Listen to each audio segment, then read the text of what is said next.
Are you feeling overwhelmed, stressed, or struggling with your mental well-being? Taking care of your mental health is just as important as taking care of your physical health. With Aurora Mental Health and Recovery, you can get the care you need. Whether you're dealing with anxiety, depression, or simply need someone to talk to, we can help. So if you're ready to take control of your mental health, visit auroramhr.org today. That's auroramhr.org. Aurora Mental Health and Recovery is here for you. The Dollop is brought to you by Litter Robot. You're obsessed with your cat? Obsessed. You look at how often do you look at pictures of your kitty? Well, I have often, and I have no choice because my house is a museum to my cat. You give him the best you can, right? Little Everything. Jose, everything you can have? Yes. But the litter box can be a problem, can it not? Biggest downside to a cat is the litter box, and it's the thing that turns most people off about cat owners. But now what do you have? Now I have the litter robot. What the litter robot does, and I'm not kidding, love the litter robot. You have an app, so it lets you know when your cat is using it. Then it automatically rotates itself, and it drops whatever the waste is down to a little trap below it, and then you're just emptying that. It's basically self-cleaning. And so you have to empty that trap, but you don't have to worry about going in there and scooping it every time your cat uses the toilet or beyond. The thing does it for you. And sends a notification to your phone Yes. when it needs to be emptied. It takes a situation that is the downside to having a cat, and it just makes it totally easy. And now there's no downside to owning a cat. Would you say it's a poo changer?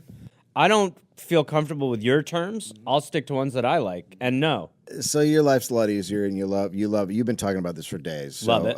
As a special offer to listeners of the show, go to stopscooping.com/dollop and enter promo code dollop to save an extra $50 on any litter robot bundle. That's an extra $50 off any litter robot bundle at stopscooping.com/dollop and enter promo code dollop at checkout. Stopscooping.com/dollop and enter promo code dollop. Game changer. I love it. You guys feeling ready for a show? It's going to be really good. I'm not going to be allowed back into America, which is fine. But yeah, that's like a bar burning down, and they're like, you can't come in here anymore. You're like, cool, I didn't want to. Yeah, I was actually... Yep. This is terrible. Dave, predictions for the future of America? Good, bad? Pinochet. I'm having some tonight. That's a Pinochet. You're listening to the Dollop.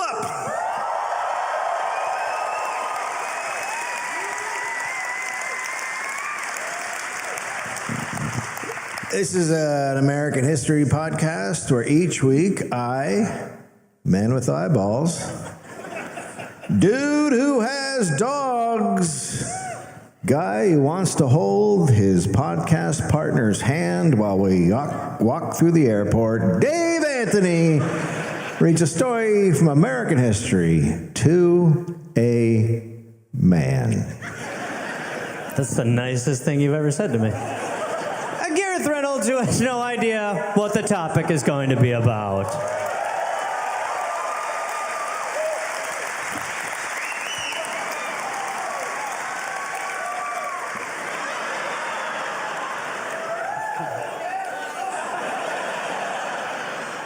All right. Keep backstage. After the show, we'll show you the rest. The rest will be available on Patreon. We have two guests tonight. Very excited. One's a first timer. One's a returning champion. Give it up for Ben Russell and the great Will Anderson. Let it hear it, everybody!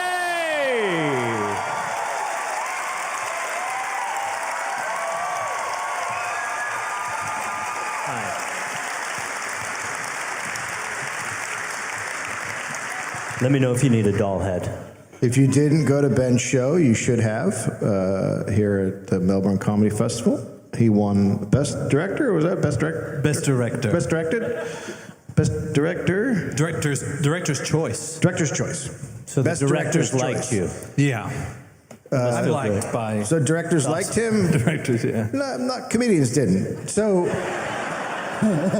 No, but I every time I'm in town and he's doing a show, I see his show, as well as that guy at the end, Will Anderson.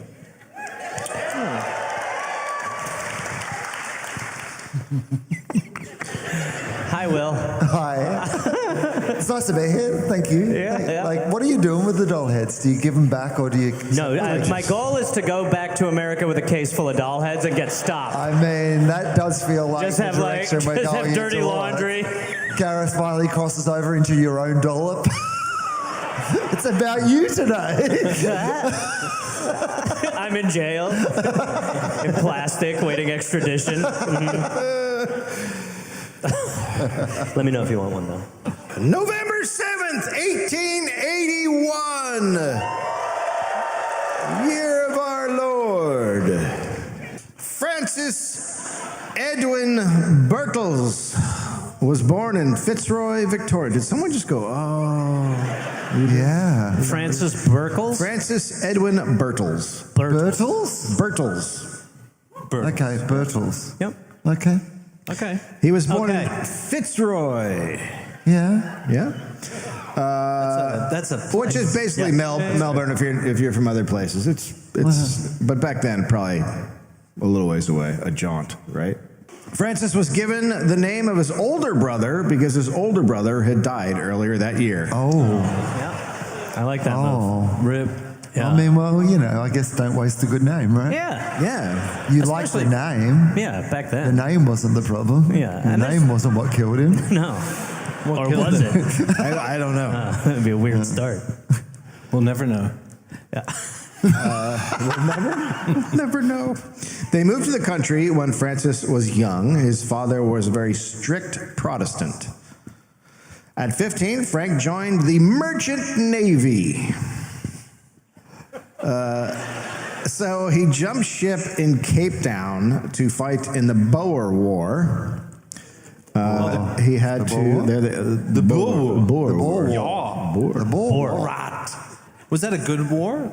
Yeah, it was great. It was one of the better wars. Is it in the top 5 best wars? I mean, I put it at top 2, but yeah. Really? People, it's a fucking really cool What's the war score? What? What would you give the war score? He had to escape.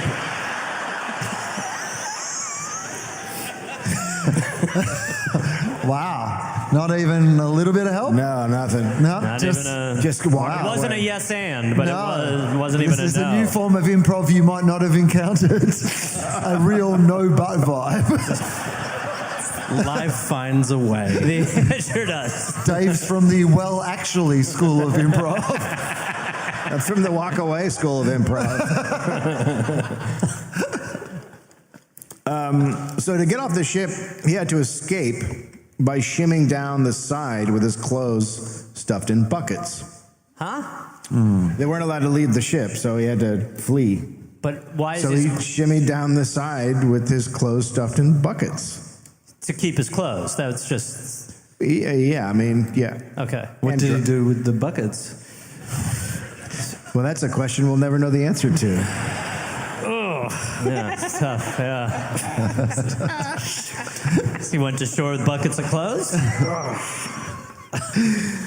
Yeah, I'm sure he put the buckets down. Okay.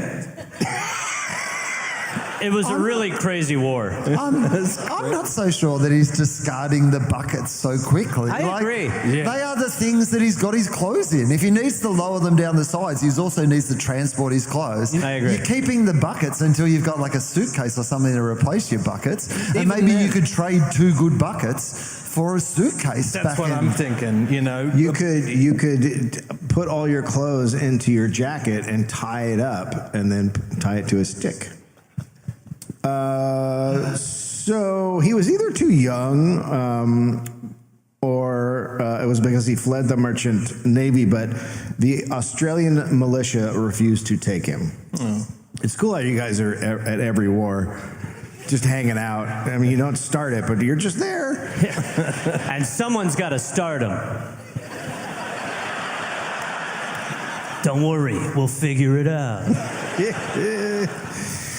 So he joined the South African forces and learned how to survive in the bush. And he rode his first bicycle. Oh, Wow. the traditional instrument of transportation in the bush. You never forget your first time. First time on a bush bike. With all the buckets of clothes on him. Does anyone know where a suitcase is? Well, this was the first war that bicycles were used in combat. Okay, so this Hey, is... what? That's the best. I'm sorry, that's a tandem one? You betcha. War That's can be fun. Yes. That's a Are they bicycle the- built for war? It's an 8-man bicycle. Are they the baddies or the goodies? Yes.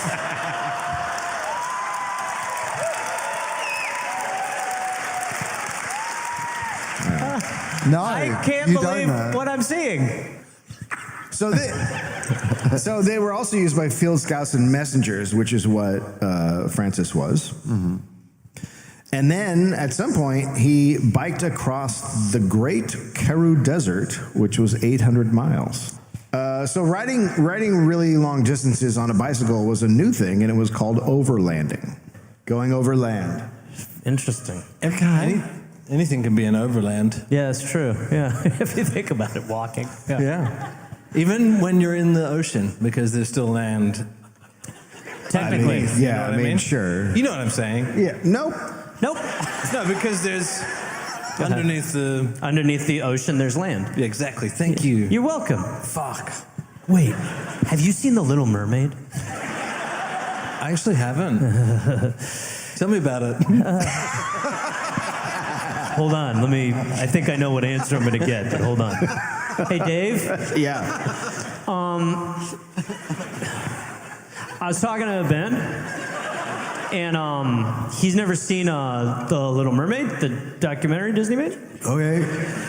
I was going to see if maybe during the show at some point, if there's a minute where you need a minute. Well, we can maybe watch it right now. I'll just put it on here.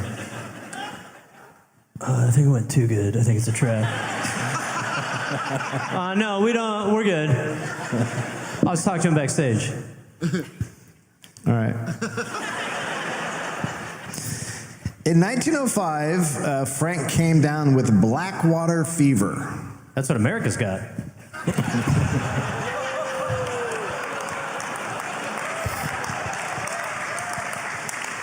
It's exciting. Support the best country on earth. Which was a complication of malaria. Your blood vessels burst. Is that bad? I mean, it depends what you're doing. Sure. Let's say you're riding on a bike with 8 of your best friends. Bad, yeah. It is, okay. Yeah, that's bad. If you're trying to scare people, it's great. Right, okay. Yeah. So he went back to Australia, where he healed, and then he decided he was going to bike from Perth to Sydney. Fuck me. Yeah. I mean, even by today's standards, people were like, that's too far. Is it for charity or something? Like this, that's too far to just ride your bike. And that's like with modern day bike technology. This was the olden days. Like, we'll barely fly there to do a show. We're like, fuck. It's insane. It's inhuman to do this. Be in the Virgin Lounge, like, I mean, this is crazy. Mate, We're human beings. They don't recommend you drive across it. Yeah. This guy was like, and his blood vessels are popping. Ping, ping, ping, ping. Oh, I reckon there'll be some water up soon. At some point, look at those prairie or meerkats. So temperatures can get up to 47 Celsius, 116 Fahrenheit. So it seemed like a suicide run. Yep. Yeah. A suicide bike. Yeah. But overlanders gambled. Suicide overland. True. Or water. Or which is still overland. You can't trap me. Yeah, nice try. So they would just go out and hope they'd find water. So after 11 days without finding water, Frank had to turn back. That's a great option. I did not know he had that option. I don't know though. Like you already know. Yeah. Firstly, you've already ridden that far. You know that's how far back, and you know that Perth is at the other end of it. Certainly not a pot of gold, is it? Yeah. Like this guy was literally willing to ride a bike through the desert to get away from Perth. And then he had to go back. This is the confident riff of a guy who just completed a weekend of my shows in Perth. and hope that Perth will forgive me this in the year it'll take to go back again. Yeah, like if your plane's turning back to Perth, you jump out. You're like, nah. Fuck it. So Shout out to Perth. It's a great time if you're listening at home. great time. I love your Appreciate the support. local- It's awesome to be there. I grew up there, so I can say that it's fucked. That's great. Oh, Yeah. took a turn. Okay. He's a native. So he tries a second time. He just leaves from a little bit of a different location. That was the problem, probably. Yes. Again, no water, and he has to turn back. So he Wait, tries. is he making any pivots or adjustments? Like, is he discovering where there's water? He's going different Yeah. routes. He went in Right. a different direction. Yeah. Yeah, okay. So hoping that water. Sure. Yeah. So he tries again. And on the third try, he makes it to the south coast and then heads west. Days later, he ran into a plague of march flies. A plague? Is that like a murder of crows, but worse? Yeah, I think a plague is worse than a murder. Well, okay. Potato. They attacked his face and he was nearly blinded. In agony, he rested for days, covering his flesh with cloth and his eyes with a flour mixture. And then Well, he like just laid cake there. mix? Perfect. Puts a candle in his mouth. Old cake eyes. He uses the water for the mix. That's all the water he has. Well, there we go. That'll actually do it. There we go. That'll be nice. Okay. So I hope he has to go back to Perth. Jesus, it went worse. Not good. No water's better than a plague of flies. Whose birthday is it? Nobody's. It's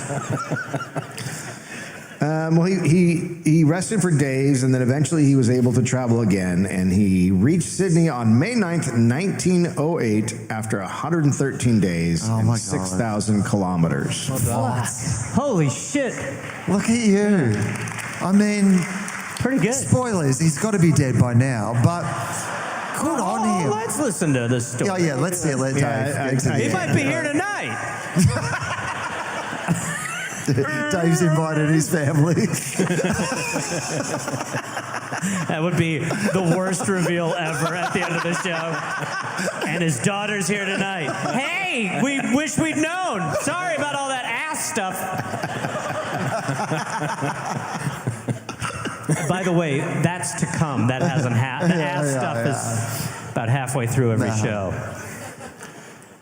So, I mean, people think it's awesome, so he decides to ride north next. Sydney Bike Store gave him a racing bike with Dunlop tires, and another store gave him a camera to take pictures Sure. of the outback, and he left on October 21st. The bike had a headlight, That'll do a it. first aid kit, a water bag, 2 bags of food, a sleeping bag, and a rifle. A mixing bowl. Frank was what was known as a Sundowner. Not like Biden, a different kind.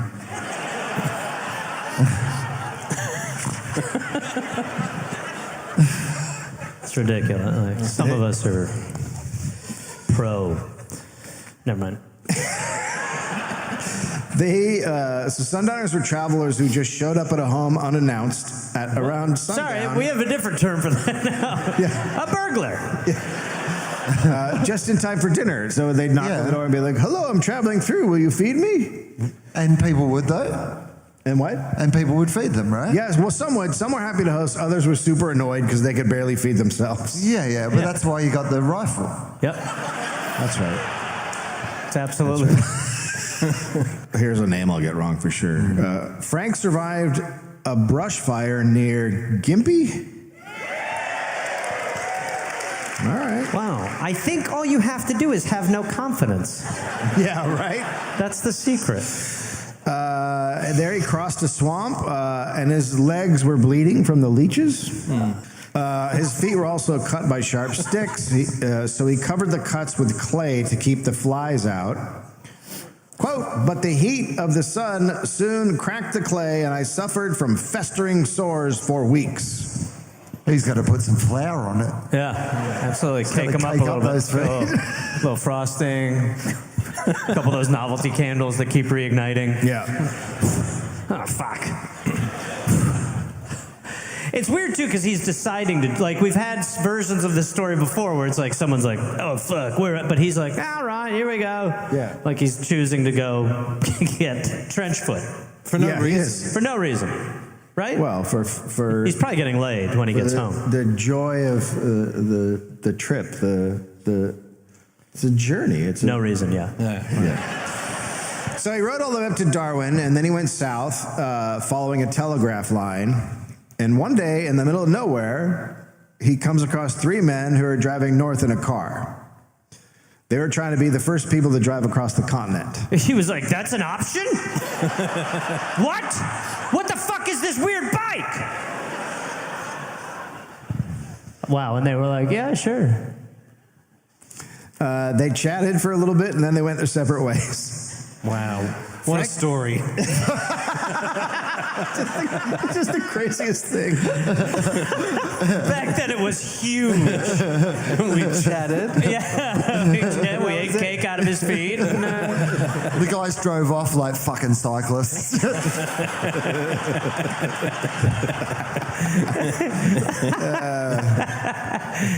Some guy's walking in his lane. Bring, bring. I fucking hate Uber Eats. Frank arrived in Sydney after 13 months and 8,300 miles. Oh my God. So now he's getting a little bit of fame. Yeah. People are starting to enjoy it. And also, I like that, obviously, at the time, it was like, it's time for a photo. Could everybody look the sternest they've ever looked in their entire life? All right. This is the most serious topic. We're about to take a photograph for history of a man who's ridden a bike all around Australia rather than deal with whatever he's actually running away from. The fact that he was named after his dead brother. I'm my own man. Should have been Todd. Did the whole thing on a bicycle built for 2, but just him. Oh, fuck. He's like out there making a cake, brother. Cake brother. Hello, Frank 1. Singing a duet alone. Exactly, my mate, and that's the only way. Brothers in arms, together we're forever and yeah, we're one apart, no. Yeah, we'll figure it out, cause everything we do. No, you don't, Frank 1. Because we got it up, and I like salad, and he's a bit. I'm running from our emotions because my dad sucks. Yeah, together forever, we'll figure it out. My little brother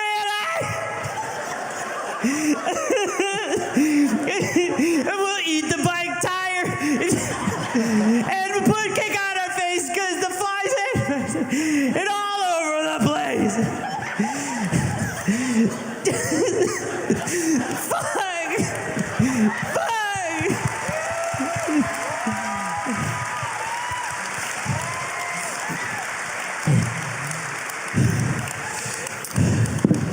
I guess it's okay to make fun of dead babies now.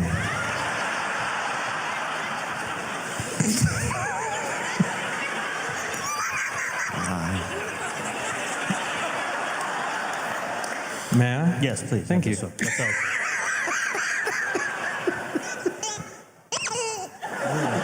Nope.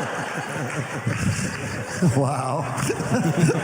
That actually made it Frank. more real. Yeah, that was a terrible That was moment. actually. Did not plan on that was no good. I was fine with it up until that point. But Same then, here, and no, I did it, don't yeah. put that I near don't want me. this anymore. Oh, yeah, but don't give it to me. What do I do with it? Put it over there. Jesus Christ, everyone relax.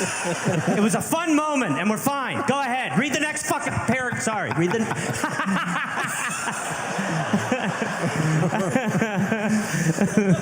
So, Oh my God. What a tale. A bike. So Frank was getting fame now. He wrote a book, he wrote for newspapers, and now he was addicted to exploring, and he set out again, this time Darwin to Perth, then Adelaide. Okay. And then when he made it, and when he came back, Sydney goes fucking bananas. He's a national sporting hero. Yeah. Also, he had filmed it, and his documentary opened up to huge audiences. What the fuck? What did he film? The camera he was filming on? But now he has like It had to be an awful documentary, but for back then. The Australian Brush Car Company had an American-made car. Every man's. The axles and chassis were wood. For promotion, they wanted their mechanic, Sid Ferguson, to drive from Perth to Sydney, and they also hired Frank. As sponsors, an oil company and Dunlop Tires put fuel and tires at different spots along the route, and they left on March 16th, 1912. Wow.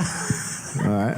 And so he's just riding along just because he's famous now? He's just in the car? He's not biking at all? Yeah, they thought it would help with the... Sure. Because this is a promotional thing. Right. But is he biking? Is he biking along the way? No, he's in the car. But he's not like they haven't put the bike on the back of the car or whatever. Must have been driving it. He did bring a bike on the back of the car, but he's not riding it. That was just in case things got really bad and he would ride off. Well, for sure the other guy dies then. He's like, in case this goes bad, I'll just get out of here. Yeah. So he was still thinking about biking. Yeah, he was. Yeah, he was. He was still thinking about it. You never quit. Yeah, no, yeah.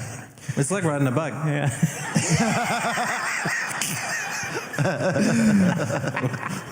At each day at sunrise, the flies came. Quote, "The flies are unbearable. They got into our eyes, our ears, down our necks, got into our tea, and insisted on forming part of our meal." It's such a poetic way to put the fact that flies are ravaging you. Yeah. They decided to become part of our meal. The flies. The flies. Fuck! Right there, I would not go anywhere. No, I'd be on that bike. Yeah. Out of there. It was incredibly slow going through the scrub. There was thick vegetation. Well, they also couldn't see. Yeah. It smashed the headlights. Frank would get out and hack a path. At night, dingoes prowled around the camp, howling. In the car, they had to sit shoulder to shoulder while bouncing on the small seat. Can I call you Frank 1? Stop asking that. And as the trip went on, they got along less and less. This is fun though, because then we know at the end what'll happen. It's the original sitcom. It's a sitcom. Soon, Frank stopped talking. Oh, shit. Yeah. And he just waved in the direction they were supposed to go. They didn't speak for days and days. That is bad. And then the wooden axle broke. Oh, no. You got to talk now. We should do a whole thing on Dunlop tires for the podcast. Yeah. The Dunlop. Go ahead. Yep. You got it? We'll pitch it. We'll figure it out over here and we'll get back to you, boss. The wood chassis rail then cracked. They made one out of eucalyptus. That'll hold. After More koalas. After 28 days in Sydney, they made it in, and a crowd was waiting and cheering to greet them. They said nothing to each other and parted. Wow. That's how this show's got to end. Yeah. Oh, yeah. That's the final episode. Yeah. You go that way, I go that way. Never I wonder what he again. said. Yeah. Just never again. Never. What was the last thing, do you He reckon? probably gave shit to bikes. Yeah. Yeah. Fuck bikes. Wow. The dog was like, That probably was the dynamic the whole time, though, because when he had to get out and like chop away and whatever, he was like, I didn't have to do this when I was on my bike. say it again. Say it fucking again. You're not on your bike. I'm just saying that the bike is a better way than Yeah, no, it's great. Well, go bike out here, okay? Go bike I alone. want to go on bike alone, but I'm being paid to be in this ridiculous contraption with you. Ridiculous contraption. Says the guy who had fucking cake on his eyes so flies wouldn't eat him. You're Well, it's lucky you probably- have me. You're there's- lucky you have. You're There's lucky. more flies now with this contraption than there was with the bike. It's slower at least. You're not going as fast towards the flies. Well, let me tell you what this bike is not going to do. Bring your brother back. So If you bring up my brother one more time. Bring up your brother one more time? Yeah. Well, it's if you pretty bring hard up to when you my- keep calling the fucking dog Frank all If the time. you- You're Frank. The dog's name's Alfred. And that's it. Never talk again.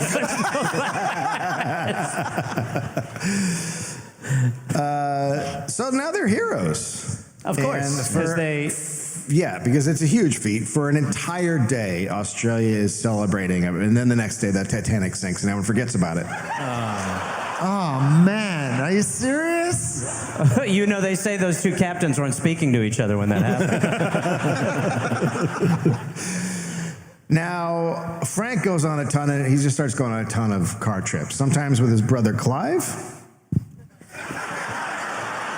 What? Is that real? Hang on, what just happened? Frank is a dog. Wake up. Oh my God. This was a crazy theory for a while. It's like, Do your own research. 9/11 was an inside job. Frank is a dog.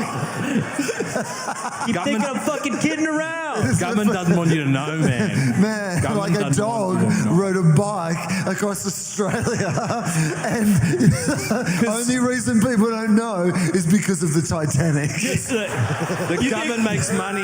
You don't know this, but the government makes money every bike that you buy. Yeah, if people knew that dogs could ride bikes. You think the fucking Titanic just hit a fucking big thing of ice, dude? Yeah. They were trying to distract you Yeah. the whole fucking time. Because Frank's a fucking dog, and his brother is in the new Frank. All right, that one got away from me at the end a little bit, but shit's canoeing. Fuck, dude. Frank is the dog, the YouTube channel. All right, so today we're gonna Frank spent his last 10 years as a Cocker Spaniel, so There were a lot of clues along the way.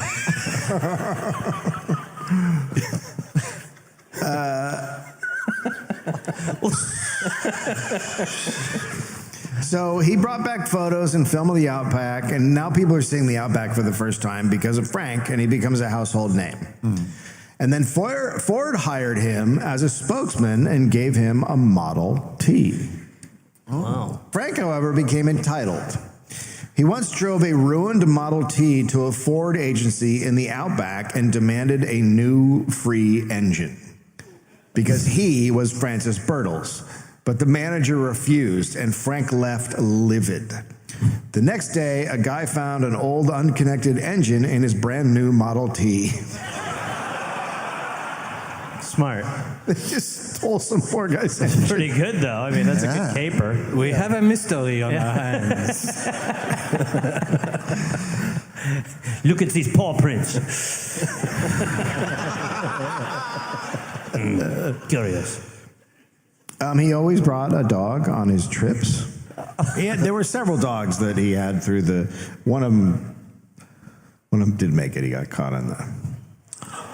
It's gonna happen. Frank was so distraught he couldn't drive for a while because he did love his Well, dogs. because the dog was driving. Yes. Shouldn't have named him Axel.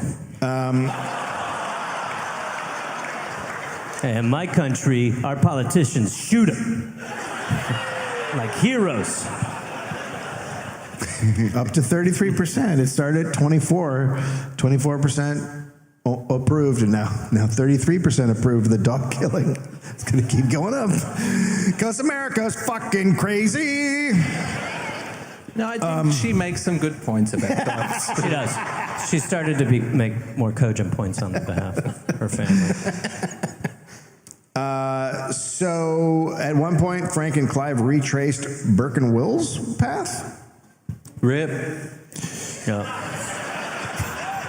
The resulting movie was a smash hit. Of course. Nothing was happening. Now, Frank also on all these trips was sure that at one point he would find gold, and he was always looking for it. That's a really weird little wrinkle. Just on instant, he was like, there's got to be gold out here. Yeah. So, right. We should dig here. He's like the metal detector guys at the beach, but with no metal detector. Yes. Once, when searching, his car blew a gasket. Their water was running out, and then some cows walked by with mud on their legs. So they followed the tracks until they were overcome by the smell of dead animals. Wait. Good news, buddy. No. A water hole clogged with dead and dying cows. This is good news? Quote, a green slime on the coats of some. Dingoes had been eating them alive. Eyes picked out by crows were fly blown. I waded into the muddy water and filled the tins.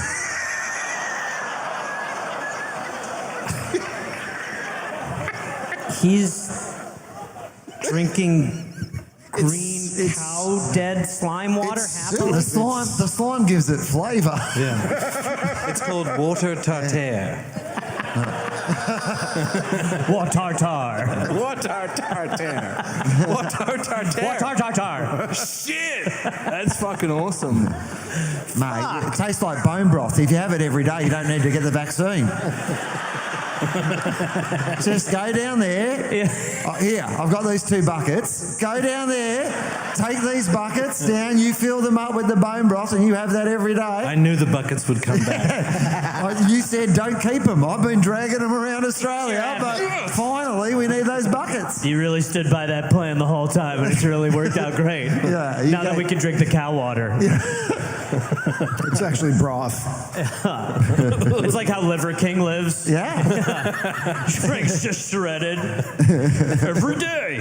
And steroids. Yeah, well, maybe. Hey, that's Potentially. come on, he works out. That's our next president you're talking about. Why don't you back off, asshole? I'd vote for him. He's got my vote. Oh, fuck. Oh, my God, we're going to die so soon. Okay, keep going. But the car engine was dead. And then 2 Aboriginal men find them and help them pull the car to higher ground because wet season was coming.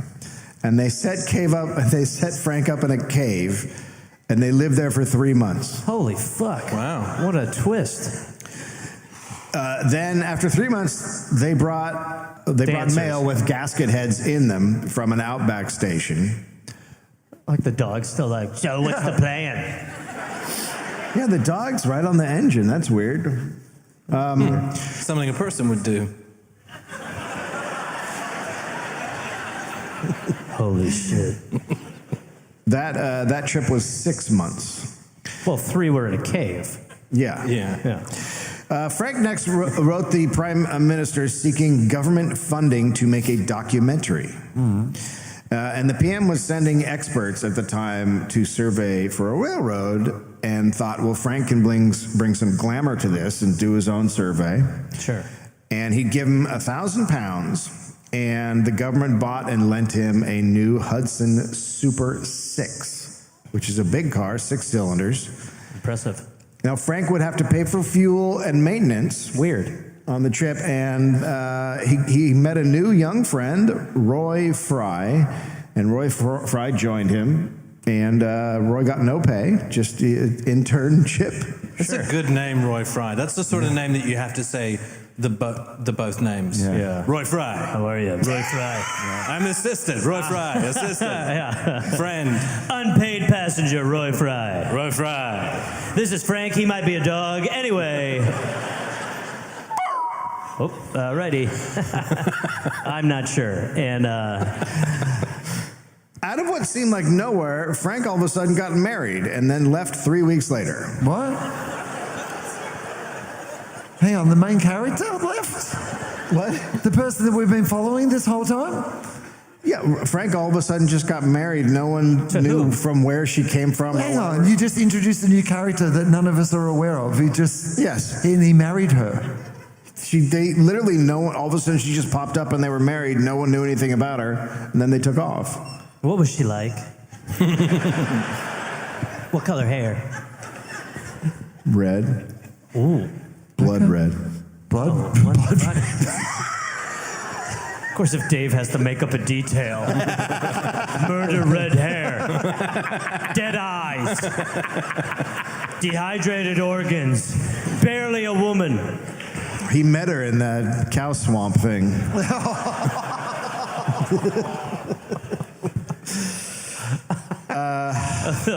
That's a cow. I love her. So Frank would fill up at gas stations and then say the prime minister was paying. Holy fuck. That's a great move. Yeah, cannot corroborate that in any way. I mean, Well, there's no way for us to know if that's true or not. Could you still do that? Yeah, Yes. yeah. I do that, yeah. You still do that? All the time. In America, it makes no sense. Put it on the Prime Minister. 10, please. That's not fucking working again. It's with these guys. So this was at a time when he would say this, and then the gas station owner would then go in and call the prime minister's office. That is fucking crazy. And the prime minister's I saw this office. episode of The Simpsons. I mean, it was the thought also going through my head. I was like, oh, we are like that. You fucking are. I'm going to call the Prime Minister to see if I should have given petrol to that fellow who said the Prime Minister said he'd pay for it. If it's an emergency.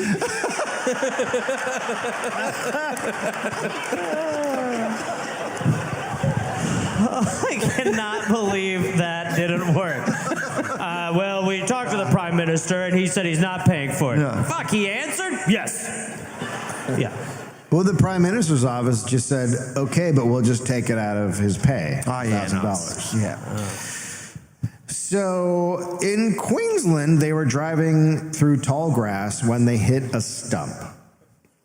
Frank, quote, there was a roar and upshot a sheet of blinding orange colored flame. Is he describing fire? Yes. Okay. Then with clothing ablaze, I leapt out and throwing myself on the ground, roll over and over on the grass. Sure. Stop, drop, roll. Yep. Because of fire. Yep. The spare tanks exploded, 80 gallons. Fire shot 40 feet up. We are also brought to you by Hydro. Dave, you know me. Hydro is a rowing machine, ultimate full body workout. I have one, and it's designed by rowers. I wanted the Hydro, and the reason was it is, like you said, it is a full body workout. It is low impact, so it can use it basically every day. It's got all these classes you could take. It changed the way I row. Like I was doing the form totally incorrectly. It just is the best. And I'm not kidding. At the end of a 45-minute row, I cannot believe how many calories that I actually burned. Like 7 or 8. Because I'm just sitting on it eating. Yeah. But it really is. It's just like one of the best workouts, and it's so low impact. So I love it. Makes it so easy on you. Be your best by joining the growing rowing community at Hydro. Head over to hydro.com and use code Dollop to save up to $775 off your Hydro. That's HYDROW.com, code Dollop to save up to $775. Hydro.com, code Dollop. Welcome to the Chevy Lightning Round. Guess the clues to win. First team, you're up. Powerful, commanding, unstoppable. Silverado. Adventurous, fun, techie. Trailblazer. Stylish, nimble. Trax. Innovative, electric. Blazer EV. Lightning Round champions. You've guessed all the right Chevy clues. This season, spring into adventure together in the Chevy of your choice. Click to learn more. See your Colorado Chevy dealer. Roy walked out of the flames, strips of skin hung off his fingers. So Roy didn't know about stop, drop, and roll. Roy did fry. Whoa. That's good writing. That's just good writing. We should have seen it coming. Oh my God.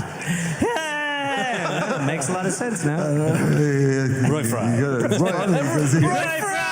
On fire! Roy, stop introducing yourself. Roy Fry burn! Roy fried. We don't know his name was Roy Fry. They were his last two words.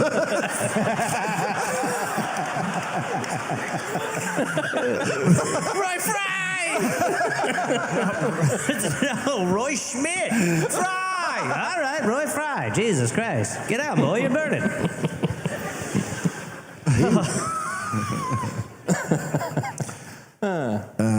So Anyway, he's dead. We don't know that yet. And we don't know that he's yet. gonna be a So, dog. he had breathed in fire, so his tongue was swollen, his nostrils were burned inside. Both of their clothes were burnt off. So now they walked 10 kilometers Naked. and came across an Aboriginal camp, and they walk in, and the Aboriginal people are like, what the fuck? White people are so fucked up. Like, they're worse than I thought. They're crazy. I'm fried! Roy's a little less white, to be honest.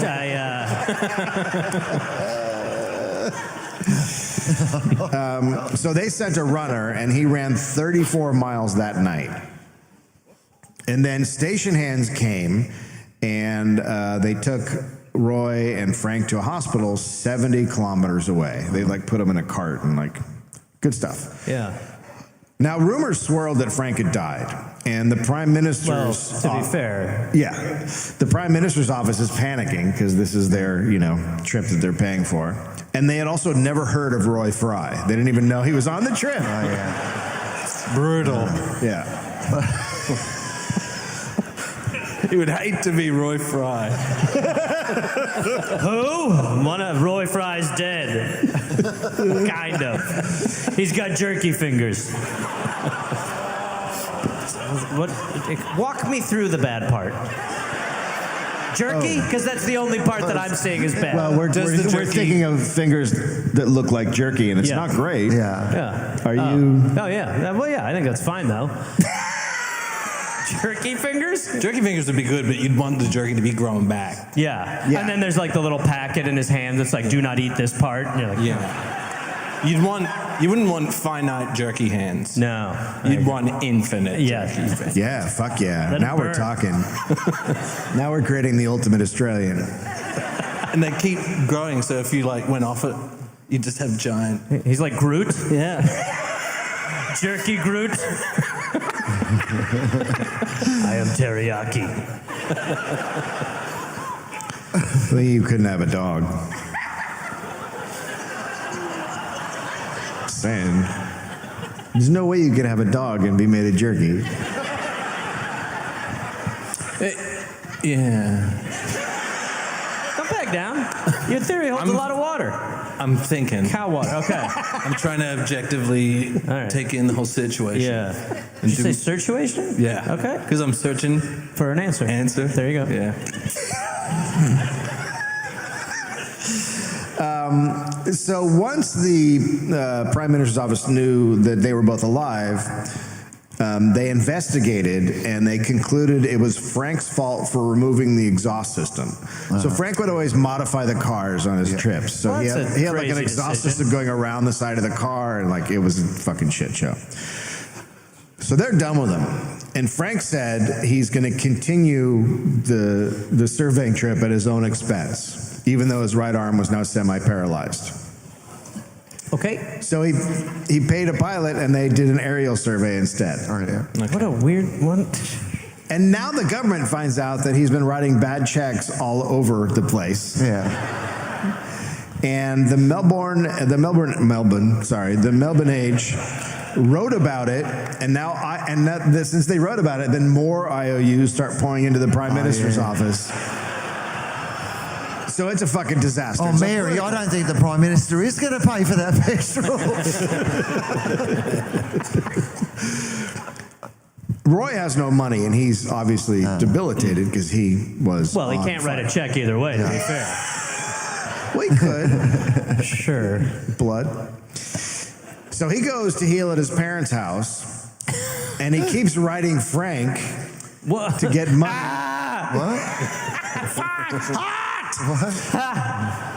Frank never responds to him, and the Prime Minister the Prime Minister's office is not going to acknowledge that Roy's there. No.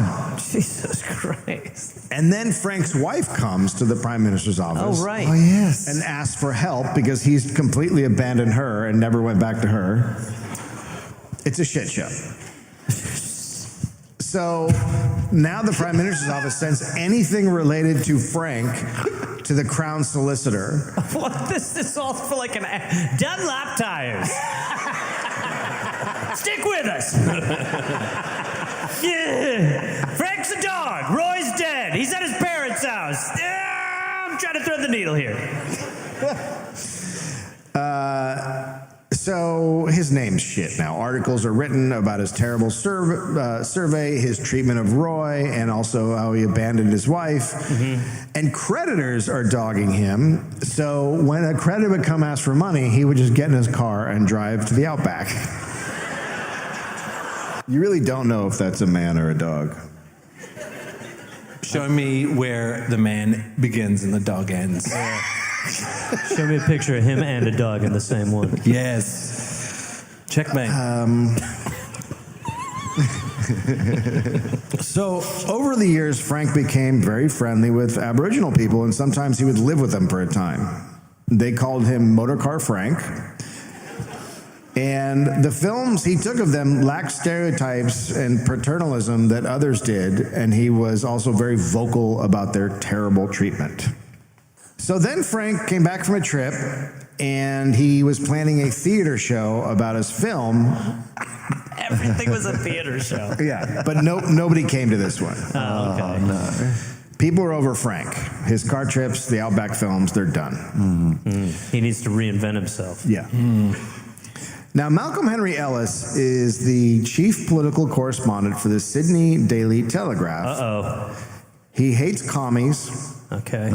And he loves Britain and Australia. Yeah. Sounds like a cool dude. Yeah.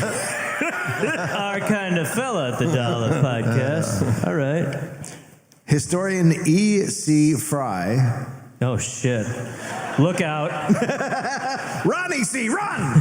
Why? Historian E.C. Fry called him, quote, one of nature's fascists. One of nature's fascists? Like he grew on a tree? He's naturally a fascist. Naturally a fascist. Or he came out, or he was living in the woods and right, just came out a fascist. came out of cow water. Yeah. So Malcolm wants to show how great English cars are, and he chose the Bean 14. The Bean 14? The Bean 14 to drive from Sydney to Darwin and back. What should we call a car? Oh, Bean. I don't know, Bean. I don't know, Bean. What should we call everything? Maybe a bean. This is all beans. This is the only bean you can drive. Yeah, that's pretty good, isn't it? Isn't it? Yeah. This is the 14th bean. Yeah, the new bean. Out of all the beans, and there are a lot of them, Obviously. this is number 14. Yeah. Which is actually quite high on the Well, bean this has list. got a wheel on it. You can drive this bean. My wife's a bean. We know. Fucking hell. I still don't know if it's bee or bean. Bean. The car's on fire. We've baked the bean. Fucking hell. Turning more and more beetly. Oh, we got We're the beans. the Beatles.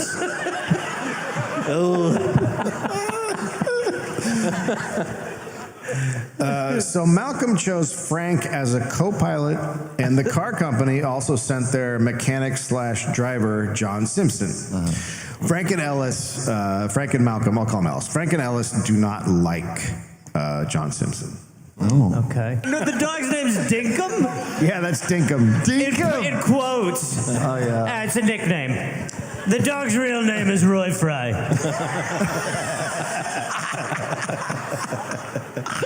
Dinkum? Dinkum. Love it. Bloody dinkum, mate. So Ellis named the Bean 14 the Scarlet Runner because it was red, and a scarlet runner is a type of bean. So really leaning into this bean thing. Yeah, I mean, in a way I couldn't see coming. It's the adulterer bean. So John Simpson, turns out, is extremely paranoid. Fuck, man. And he brings a semi-automatic pistol on the car ride and is often loading and unloading it as they drive. Oh, that's fun. That's fun. That's fun on a car, right? Yeah. Unloading and loading your semi-automatic. Sounds like he's on cocaine. Yeah. Probably. It was legal at the time, I guess. Encouraged. Probably had a lot of cocaine. Do And you they're have a just gun? like, You need yeah. cocaine. Wish there was another car out here so we could shoot someone. Cool. That's a feature on Uber in America. Do you want your driver to be loading his gun? Yes. No conversation either. Once, when the car broke down, Simpson asked, Let's shoot it! Let's shoot the dog! I'm the new governor of South Dakota! good save, because that almost. Yeah, that was a real moment where people were like, we get the joke, but we're against shooting dogs. Literally the most popular TV personality in this country is a cartoon dog. And we're coming for him. Yeah. Sorry, we love freedom. So when the car broke down, Simpson asked, quote, is there a garage we can tow her to? They're in the middle of fucking nowhere. Yeah. It's a fair question. Frank then hoisted it up in a tree and repaired it. We should probably shoot at it. Now, another problem with this trip was that Ellis and Frank had recurring fevers from previous malaria infections. Oh, yeah. What the fuck? And when Frank was taken by fever, he would go bananas. Quote, anything could happen. All it would take was for Frank to walk over to the car, pick up one of any number of rifles or revolvers or an axe and let fly. What? The madness would end after 5 minutes and he'd say, quote, well, that's it. I feel better. Well, we've all been there. Yeah, no, it can be We've all been taken by the fevers. Yeah. You know what I mean? Absolutely. You know what I mean? Just got it out of his system. Yeah. Yeah, it's fine. Blow a little steam off, you know? Exactly. This is why you don't name your child after his dead brother.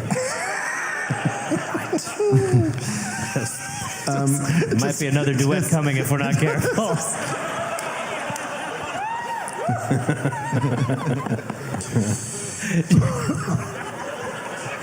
I'll get an axe with the gun. It's twice as we're gonna do it. We're like the solve up. I got your back and you got my front. When we do it, it would be fine if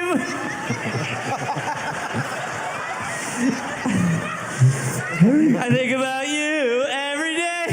I think about you too, brother. What? La la. Keep up with the beat, my sweet old brother. Oh, I'm keeping up the beat. Oh, shit. The song's a lot less catchy now, man.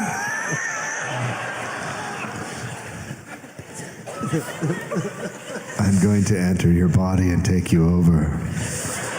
I'm ready to go. La la la la la. And they never spoke again. It's a sad story. It was a sad story. So it's a 3-month trip altogether. They're the first car to drive to Darwin and back. And once again, Frank is liked by the public. Nice. Yeah. He's back! Yeah, he's back. baby. Frank's back. Frank's back. Woo! U.S. car imports ruled Australia, which upset Ellis. So he gets a textile engineer and industrialist to fund, design, and build the perfect Australian car. It would be done at the Bean Car Company in England. Well, perfect. Keep the jobs here. And then they would drive the car across Europe and Asia to Singapore and then to Australia, which no one had ever done. That's because it's an ocean. Ocean's land, though. Yeah. Ocean is land. There's land Well, I under come the from ocean. ocean. So it's You like, turned it back on me, and after I turned it on you. Well, All I hear now from you guys is no. I think you were testing me the whole time, to be quite honest. And then with you tested me after that. Then we passed. Didn't we, Dad? We did, son. Is he really your dad? Yeah. We're going to reveal that at the end of the night. Dude, that's tight. Keep going, Papa. Yep. They obviously would. I mean, it is nice that you work with your dad. Sweet. Yeah, right? Yeah, you're a good guy. Good pop. So on the for the trip, Ellis picked World War I vet Eric Walter Knowles, who was known as Billy, and Frank as his team. Okay. So Billy and Frank. Sure. The car was called the Imperial 6. Cool. It was a month behind schedule, so it was finished in late January. Yeah. An employee quote, "It was ghastly. It was a ghastly-looking car, like a truck, very large and heavy." Yeah. Anyway, it's like Homer Simpson's car that he designed. So it's super large and heavy. They're already a month behind schedule, which means winter's a concern. So Ellis starts out the trip. That's probably one of the. You've probably said that line in this podcast 60 times. Winter was a worry. Winter was concerning. It was getting colder. They were worried. This ends with someone eating a finger. Jerky fingers. Roy. I told you I'd come in handy. Oh my goodness. So Ellis starts out the trip a mess. He had broken ribs just before, and then he starts having... Was there ever a doctor evaluating them before they left? It was like, you've both got malaria, now get the fuck out of here. But imagine you have broken ribs. Like, it'd be great as a car ride. Ride the car through the cold winter. So yeah, he also starts having a malaria relapse. In France, the car needed constant adjustments. The radiator was leaking due to the freezing weather, and Frank kept having to remove the radiator to fix it. And Ellis was getting sicker and testier. They drove all the way to Dragoman Pass, which is between Yugoslavia and Bulgaria, and We know where that is. What was it again? Dragaman Pass. Dragaman. Dracula's Pass. Dragaman Pass? Dragaman. Dracula's Pass. Dragon Man's Pass. Dragon Man's Pass? Where the Dragon Man lives The near Dragon Man's Pass. Yeah, the Dragon Man Pass. Where the Dragon Man Pass. Okay. All right. It's a Pokemon. Yep, it is Pokemon. Go ahead, Dad. Which is between Yugoslavia and Bulgaria. No car had ever driven through. The Bulgarians said the Yugoslavians, quote, drink blood with their porridge. Oh, yeah, so it is Dracula's Pass. And guards are regularly killed on both sides. But they make it through. No blood drinkers, just nice people. That's cool. In Turkey, the British embassy gives them a guide, and then the car breaks down, and they need a new crown wheel and pinion. I don't know what that is, but important. Sure.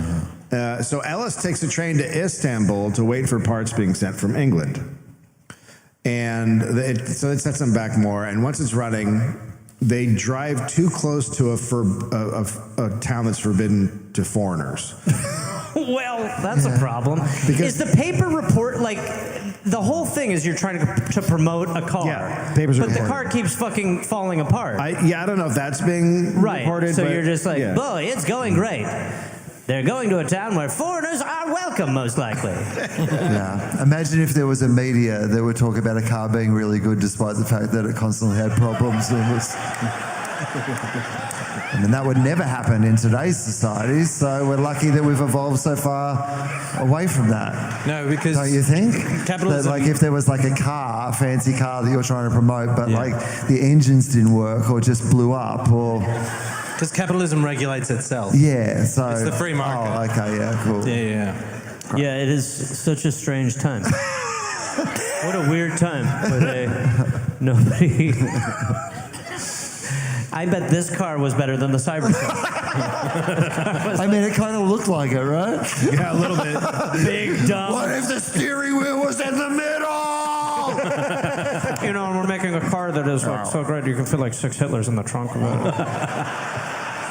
But Did he just say 6 Hitlers in the trunk? That's part of the ad. 6 Hitler trunk. Yeah. Guten Tag, Fraulein.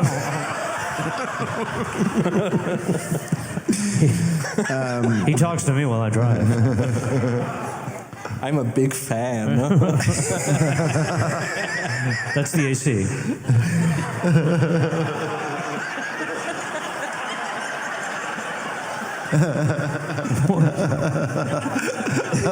I love this. Yeah, I'm a big fan. I hate that. I love that. Listen, I'll tell you, my two most controversial jokes are Jerky Fingers and the AC Hitler.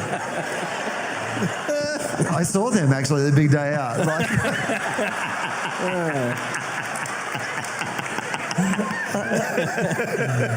We're going to do one more. You guys have been awesome.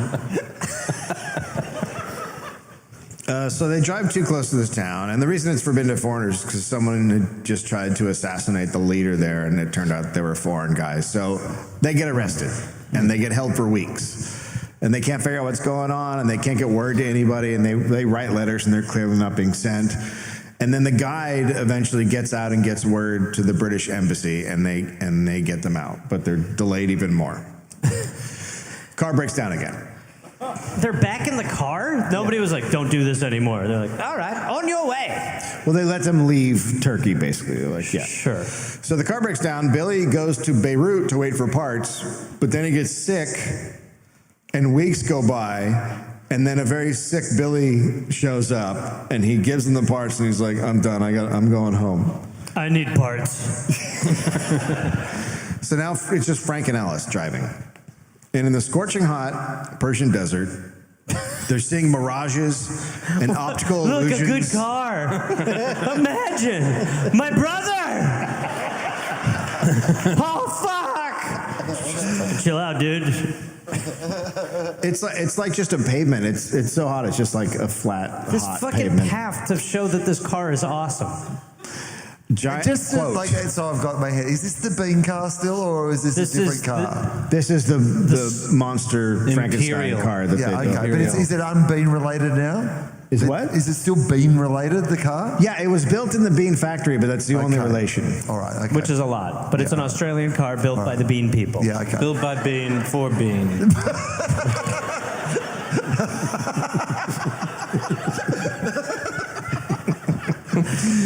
The first car for beans. Hey, what are we doing? I don't know. Honestly, I'm just a mirage. The new bean. 4 beans, by beans, with beans.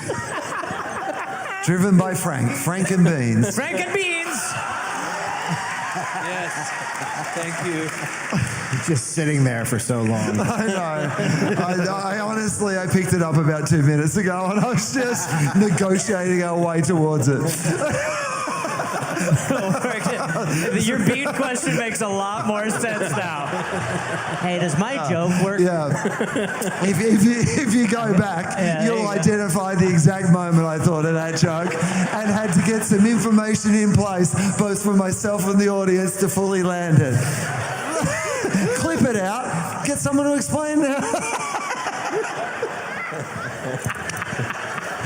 Yeah, completely. I mean, I couldn't trust myself for it to move on without getting it. Well, you knew I was like, yeah, fuck it, let's party. You're like, yeah, go, dumbass.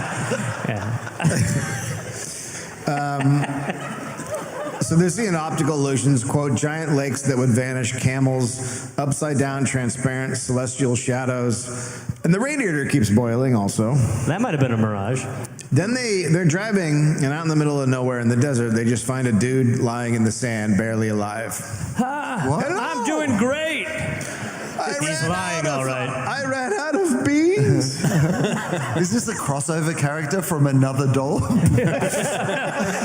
doing a Volvo promotion. Help.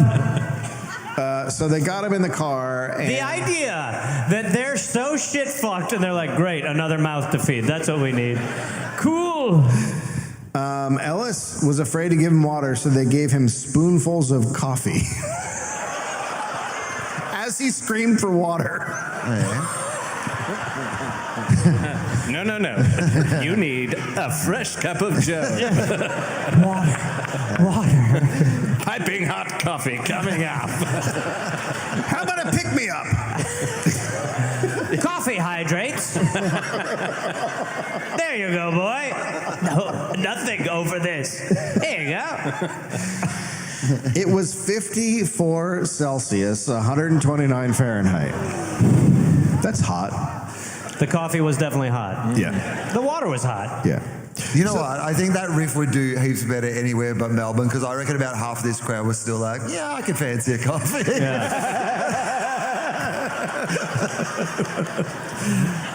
Fucking weaklings. It's just handing it to here you go. I made a little tree shape on the top there. It is a bean.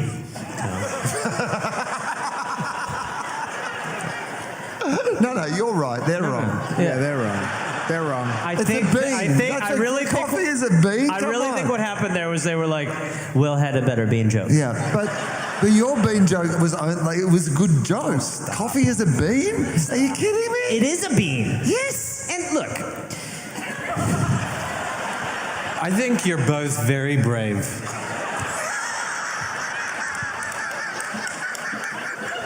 Just being human, you know? Yeah. A human being.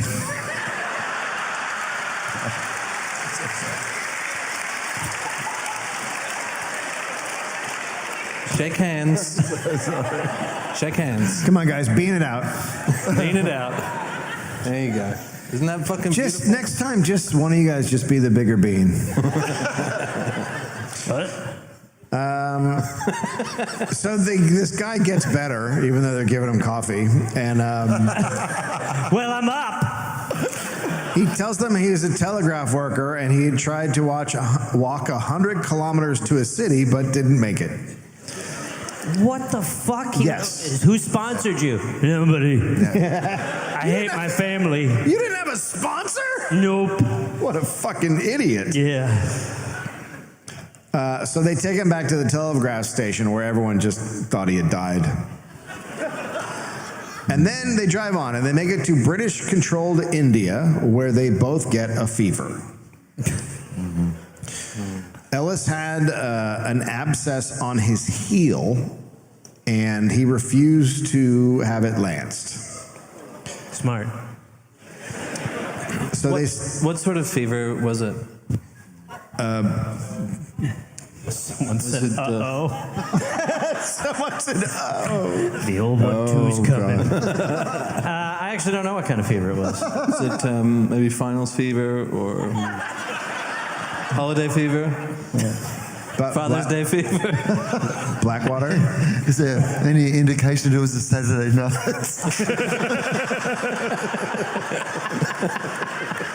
Was it like a Black Friday fever? I gotta go get a flat screen. So cool. Had to get a flat screen. You're freezing. Need a blender. Coffee maker. So they stay in a place for 14 days, and his foot only got worse. And then he becomes delirious. But then they drive on. Holy fuck. This is still for a promotion. Yeah. No, not a promotion. Like, he's trying to prove that an Australian-built car could Kind be of a rugged. promotion, though. Wasn't Yeah, I built in guess. Australia, though. What? It wasn't built in Australia. But it was built by Look, Australians. It was built by Australians in the bean fat. Look, I mean, you're right. It's Yeah, a you're fair right. criticism. You're right. It's a But they are trying to prove that, like, this, we got it. yeah. We got the Australian. And it's like going horror. Everyone's dying. not going well. Yeah. The car breaks down, What? and after repairs, it would only go 20 miles per hour. At a guest house, Ellis said his leg, quote, had changed into a pillar of purple stakes, and I had lumps under my knees and arms and a blinding subconscious pain, which seemed to make it advisable to get to a doctor as quickly as possible. Ellis said that about himself? Yes. So he now is like, all right, it's fucking... Yeah, it's been been like bad. 6 weeks of me being in a delirious I'm eggplanting. I didn't want to tell you this, but when I went to take a pee the other day, an eggplant bit me in the woods. Show me the bite. Get out of here. I'm becoming an emoji.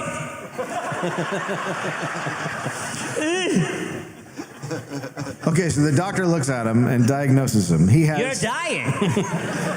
Real quick, too. he has typhoid, malaria, dysentery, and blood poisoning. I mean, that sounds like a Queens of the Stone Age song.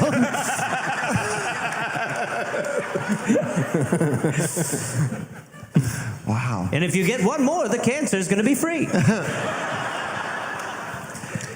And yet, they He's go Grimace. And yet- You are becoming Grimace. Do you understand? And guess you don't have him here? No, we have We have a Grimace. Grimace. That's tough to hear. Yeah. And yet, they go on. I mean, not Why a stop? hugely popular character.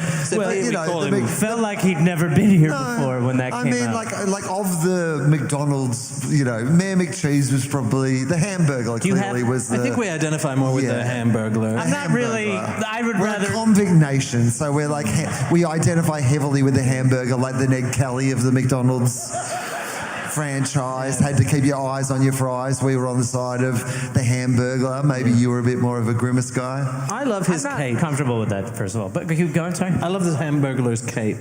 You like this cape, yeah? Yeah, right? I think it's a really nice cape. Yeah, I would love a yeah. cape like that. Just a cape. There's Yeah. a cape. You don't think about the hamburger cape. Yeah. You know? I reckon. You know what I'm saying? I reckon you could wear a cape. Thank you so much. Yeah.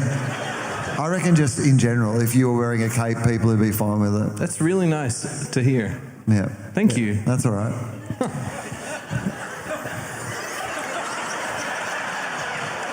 Tell me I'm wrong. Like, look at him and say No, he that could definitely do with a Yeah, cape. he Tell could- me yeah. he's wrong. No, he's not wrong. It's just No. I'm still adjusting to the Grimace thing. So it's tough to hear, obviously. Yeah, it just wasn't a big character here. But was it? Yeah, it was here. Yeah, stop saying that last part because this felt like a good joke. He's turning into fucking Grimace. Was That's- he your favorite? I don't want to. That's not what I'm turning this. No, he wasn't. No, I don't even know what the fuck he is. I mean, you just feel like you're bringing up Grimace a lot. I'm not. No, I'm ready to. I'm looking to get Like, over is there. this like a promotion or something? Is this like, are you trying to like just if you're suddenly squeeze in McDonald's advertising? Are you trying to bring Grimace back? Do you have like a Grimace project that you're trying to pitch in Hollywood with all your Hollywood friends? That you're like, I got some existing IP. I'm going to make a Grimace movie off the back of Barbie. Suddenly Gareth Reynolds is Grimace. Oh my god! Holy Yeah, shit! yeah, no, hold on. The Wait. whole Grimace family. Okay, it's a Grimace family, and they're driving across Asia. Yeah. It's a Grimace Road movie. I'm actually starting to really like what I hear a little bit. Me as Grimace. Yeah. I can't He's go on- on, Diane. I make it real dramatic. My brother was Grimace. He died at birth. I've been in a weird purple shadow my whole life. Mayor McCheese made me live out in the goddamn woods. Sometimes I don't even know what I'm doing it for. Because he's my brother. From one another.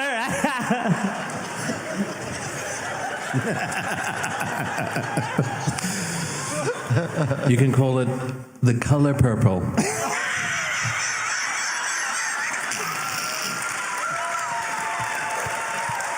Gonna have to be very careful writing that one, to be quite honest. Just because this country's behind it is not validating for mine. Let me know what you think. Leave this town. All right, that's kind of what the movie's about. That's a bit interesting, isn't it? Don't mind my expression. It's a fucking grim. Anyway. Get me. So even though he has typhoid, malaria, dysentery, and blood poisoning, he goes on. As he should. The car is now literally coming apart. Yeah. Quote, they were now inhaling the fumes of the disintegrating metals as the engine parts wore out. Is that good for typhoid? That's great. What you need is a little airborne metal in your respiratory system. So then the engine finally dies.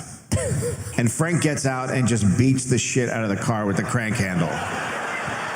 I like it. This is the best part. He finally is Like, just done. I fucking knew it. As Ellis is dying. How's it going? Fuck. Car died before you, which is shocking. Can't wait to beat the shit out of you when you're dead.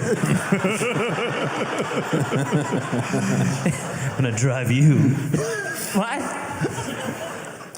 So it's over. And What is? Ellis takes a ship to Australia, but Frank decides To that walk he the is car? going to go back to England and get the Sundowner and drive to Australia alone. Is anyone who? Okay, thank you. Okay. No one is. No one's like, do that. Frank is now 44, but he What's looks... with his wife? His wife's like, what? No, You his hate wife, me? she went. She's gone. She was... Yeah. That 3-week period was all She there was literally in. Was this- she just a mirage? She was in it for like 2 weeks. Yeah. That's He why loves the road. you guys were like, what's her name? I'm like, it really doesn't matter. I'm sorry. I think every woman's name matters. That's so fucking cool, man.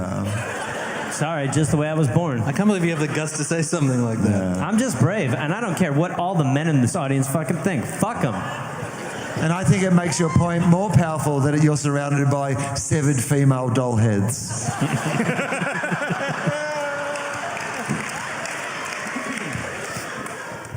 One pussy. Okay. Who's named Judith, by the way? Yeah. Frank is now 44, but he looks 20 years older. Well, because he was inhaling a car for most of his life. There's that. So he takes a ship to England. Now, he needs money to make the trip, but his reputation had once again taken a big hit. And the Bean Car Company wants nothing to do with him. No. But they Bean Man. do have the Sundowner that he drove across Australia, and they give it to him because they're like, well, it's kind of his car. So they let him use it. And then he's trying to raise money, and then a French guy leaves to drive from Europe to Southeast Asia. And then right after that, a British Army captain says he's going to leave soon. So Frank stops trying to raise money, and he's just like, I'm going. He gets a big celebratory farewell. Nobody thought he had a chance. Oh, wow. He bet Australian pilot Bert Hinker on who would get to Australia first, but Bert said he'd give him a 3-month head start. Frank drove 300 kilometers a day. The Sundowner ran great. In Greece, he was held up for 2 weeks due to a passport issue, and Turkey would not let him back in, so he took a ship to Egypt. Jesus Christ. He was very worried about bandits. Things were always being stolen from the car. The only weapon he had was a small tomahawk by the driver's seat. From Damascus, he took a smuggler's route across the desert, 800 kilometers.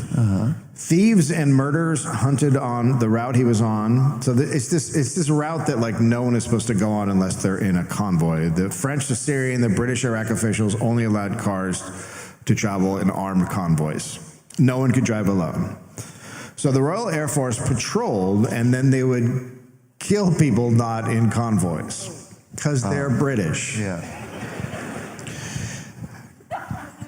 So as Frank drove, 2 planes flew over him. And a gunner in back looked at Frank through the gun sights. So Frank slowed down, and he took off his helmet and his goggle, and he started waving at the planes as they came back. And they flew really low, and then returned almost at the level of the car, and the pilot gave Frank an OK signal. And the gunner pointed an index finger at Frank and shook his head as they flew off. Wow. That did not happen. Frank told everyone that happened. Yeah, but right. that did 100% not happen. And then he gave me a wink and a smile. And he You said, are fucking full of shit, Frank.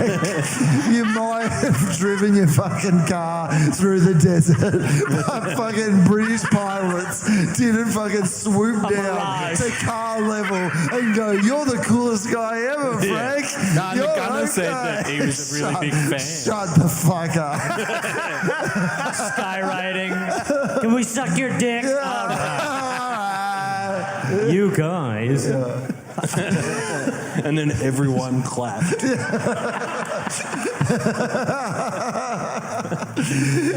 I was so on board with that until you said that. I was like, wow, what a moment. You know, at my old school, they all called me Frank the Tank. You guys want to maybe call me Frank the Tank? You could, if you want to. Yeah. No. Yeah, that's really cool. Yeah. Pretty cool. So when he was in Baghdad, Frank sent a letter to a London paper. And then we got to the Persian border. He was the only car in line besides camels and donkey carts. Fucking weird. It was very cold now. It's winter. The car,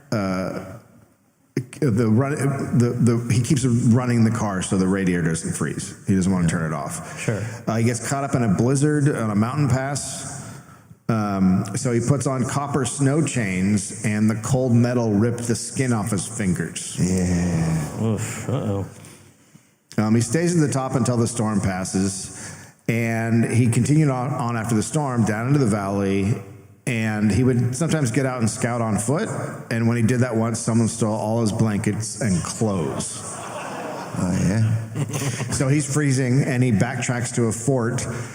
When he got there, he had hypothermia and was taken to a British mission hospital where he recovered, and then when he left, they gave him blankets and a coat. That was nice. Yeah. That's when the NHS worked.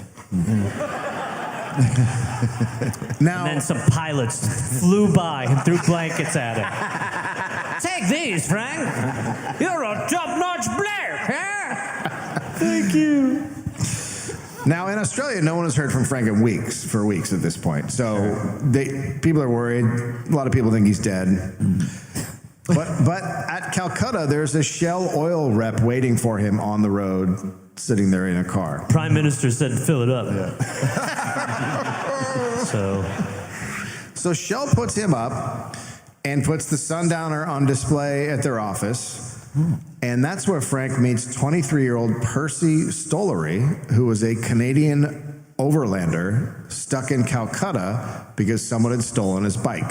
Right. So this dude is 100% going on the fucking journey with him. 100%. Wow. He just needed he's buddy. It's great to hear his story where Shell's the hero too. Yes.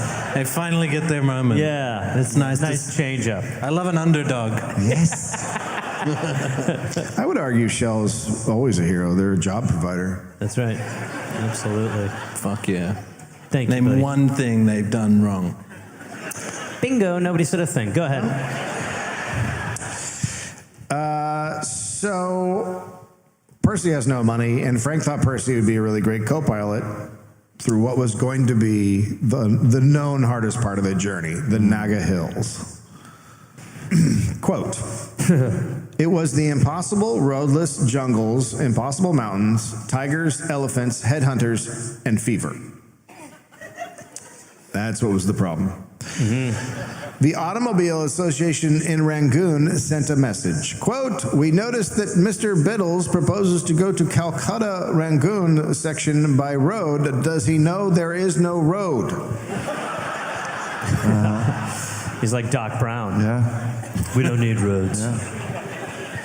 And Percy's 23. Yeah. Yes, 23. Such a fucking awkward thing for this fucking middle-aged dude. Just is like, yeah, I drive everywhere so I don't have to face my feelings. Hey, hop in, sick guy. I see a little me in you.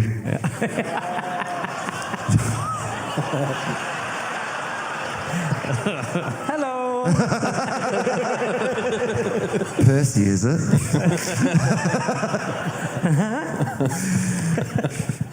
The automobile. Now we can hit the carpool lanes. The Automobile Association in Rangoon warned of wild animals and headhunters and told him to reconsider. But Frank was going. So he was given a huge elephant gun. Now, there's a ton of stories about British troops going into the Naga Hills and never returning. So Frank drives in. And after 6 weeks on a jungle road, it narrows to a footpath. And then it becomes an incline that is almost vertical. And the path zigzags up at sharp angles and then disappears into a mist because it's a goat track. So they they stop and they camp and they brainstorm how to get through this. And after about a week, they decide they are going to hand carve a section, bring the car there, and then carve another section and slowly work their way up the hill. They're basically building a road. Holy fuck. So they remove boulders, they cut down trees, and they chop at the cliff face. They needed a lower gear than the car had. Is that a problem? Yes. Oh. So Francis... We need a half. So Francis jacks up the car, he removes the differential and rear axle, and he flips everything upside down. So the car now has 4 reverse gears and 1 forward. What the fuck? That is... Oh, I reckon we just bloody turn it upside down. I mean, you've got to admire that. 4 reverse gears.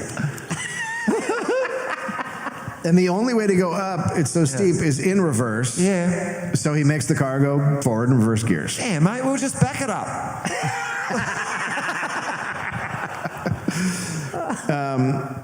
They came to a corner that was too tight to turn. So they made a winch, attached a rope to a tree stump, and slid the car around the corner on bamboo skids. Aren't they just...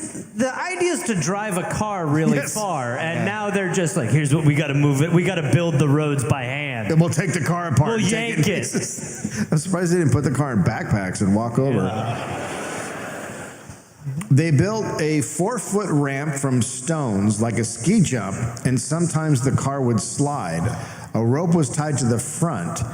Frank drove up. Percy was at the top, taking up the rope slack, and if the car started to fall, he roped the line to a tree as an anchor. Percy was like, God damn, is this a bad idea? Fuck. Australian papers are now preparing obituaries. Smart. Yeah. Frank kept the elephant gun near in case headhunters came, and then days became weeks, and the hills became steeper. So Frank removed the rear wheels and made grooves in the brake drums with a hand file so he could attach chains, and the chains dug into the soil like cleats. Fucking I'm coming around on Frank, I gotta be honest with you. Well, he really is Frank the Tank. He's having a go. Yeah. This is some MacGyver level shit. Like, this is... I like this. Except Gareth has reasons for doing the things that he did. Oh, I just like it. Frank's leaning in. I'll just put a chain on the axle and back it up. Every time he said, like, to Percy, like, I've got an idea. He was like, no, please, don't. We need wings. No, don't. Fuck, please. Shoot me with the elephant rifle. Please, end this. We're going to build a tunnel through the mountain. Oh, my God. We're going to eat the car. Stop pitching. And then we'll shit it out. We'll run up the hill, shit it out, and I'll put it back together again. And then headhunters begin appearing. They try and like poach them to their company.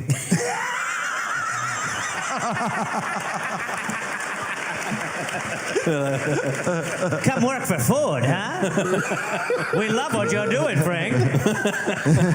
We're such big fans, we've actually thrown heads at you. Please. They must really like me.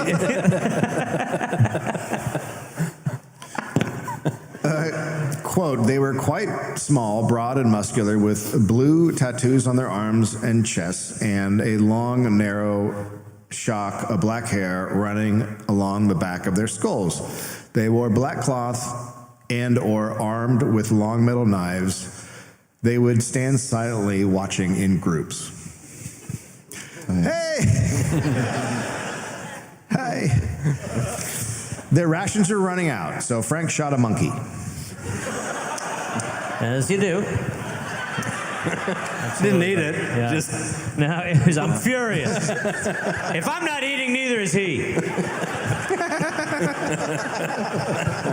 Fuck you, monkey! Bullshit. it's all those goddamn monkeys' fault. He's apocalypse nowing.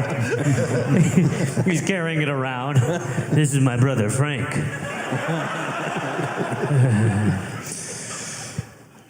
He felt like a cannibal looking at the face.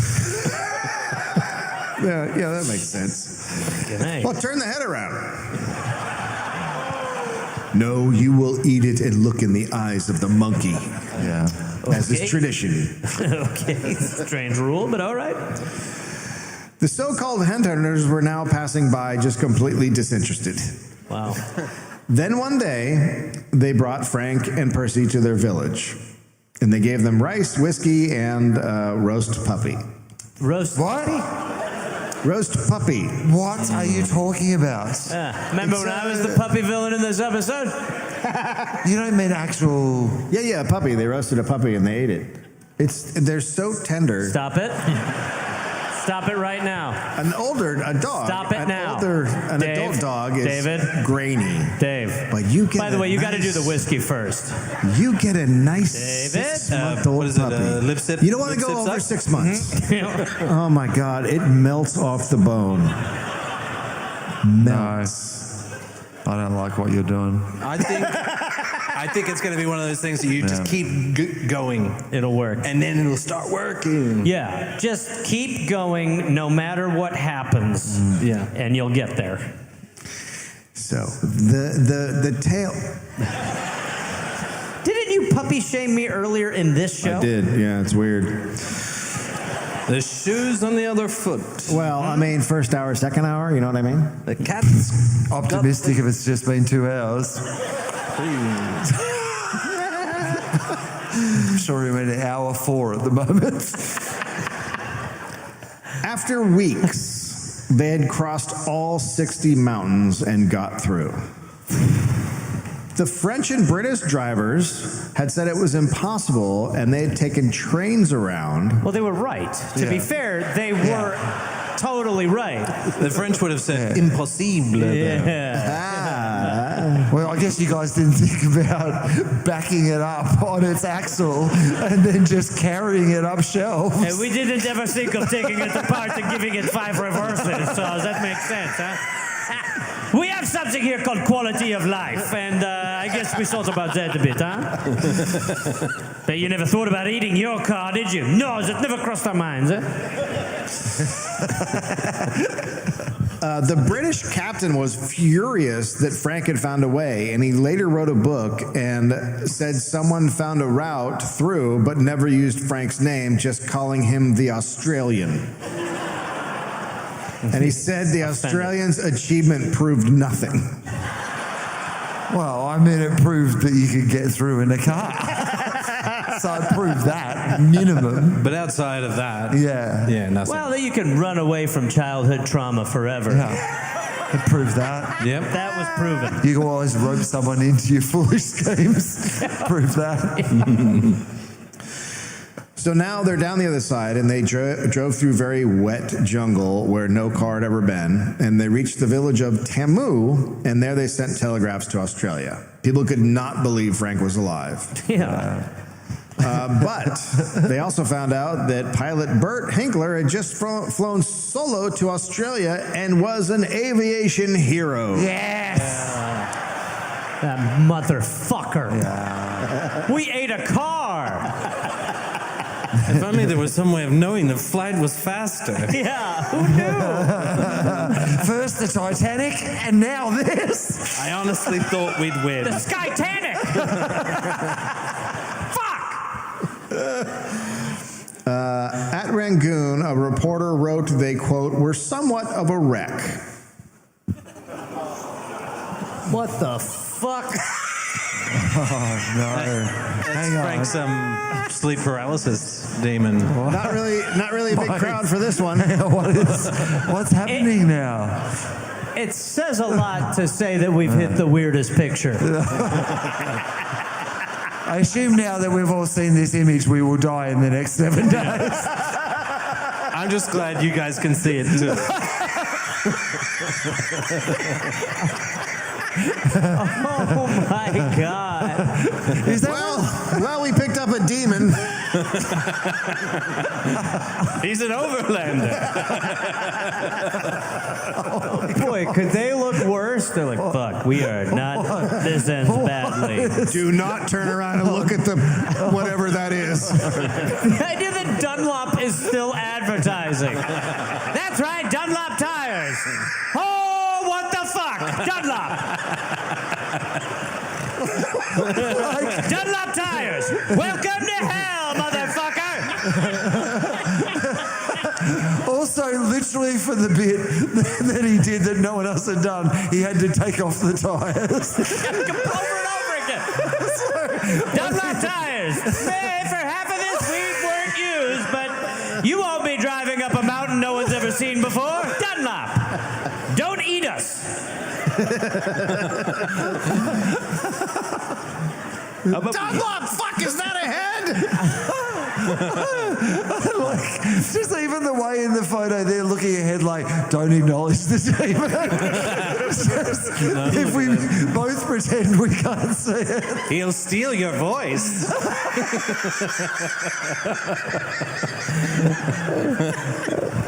Dunlop tires. Yeah, there's a soul toll, but so what?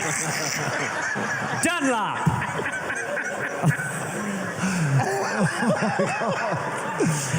Oh, fuck. I mean, Dunlop is on there 9 times. They probably got this picture back and was like, what the fuck were you? No, what? What were you doing? We got some good promotional shots while we were out there.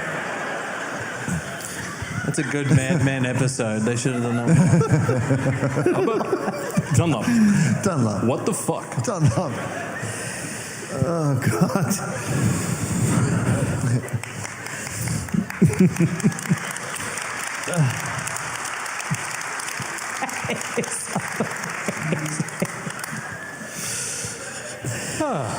Oh, fuck. Just a quick check-in. Not good. Yeah. Will? There's a gourd man following us.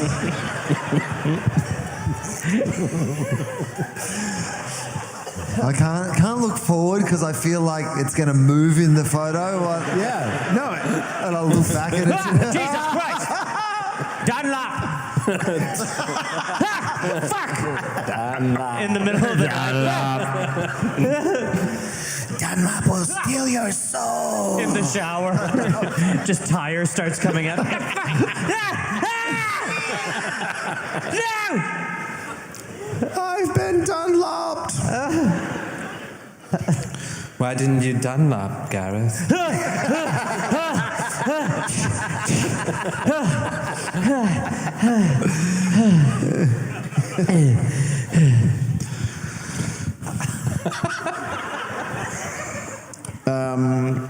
So Frank now had an infected cut on his hand. Oh. You can see right there, he's got like a white... Oh, yeah. I somehow missed that. I don't know why I didn't immediately go to the bandage on his head. Don't you remember when you first pulled this image up and I said, is his hand okay?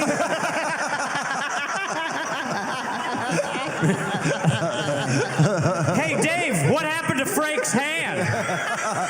There's a big bandage on it. Oh, also!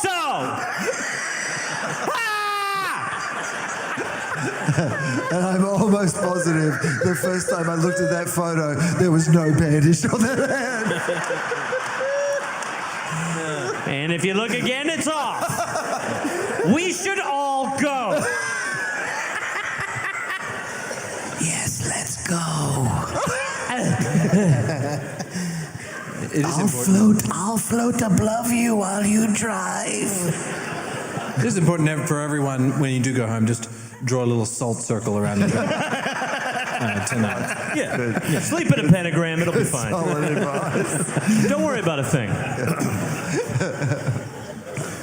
So... Hold a dead chicken. Wait, go ahead. So then... You're listening to the Dunlop!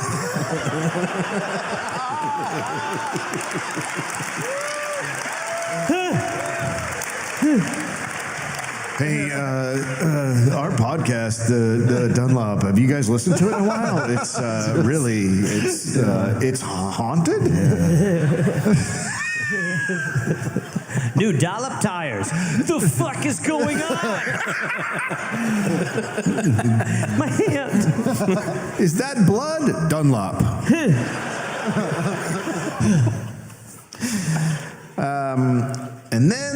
monsoons arrive. Oh, yeah. And everything flooded. They sat under the Sundowner roof for days, unable to move the car. Their clothes rotted and blankets grew mushrooms. Food! Sick. New blinker. They started to show signs of malaria, and then Percy became very ill. Frank made for a port in southern Burma, where they took a ship to Penang and then drove to Singapore. Papers said they were, quote, in a terrible condition and suffering the effects of privation. On behalf of the panel. I looked it up before. It's an old-timey word. Oh, I can't look anything up. Privation. Yeah, it's like if you like feet. Like deprivation, I suppose, right? It's Yeah, like but if, good. Privation. So it's a lot of something. So pervs. Yep, things are, it's for good. instance, this person here has privation in the picture. Oh, okay.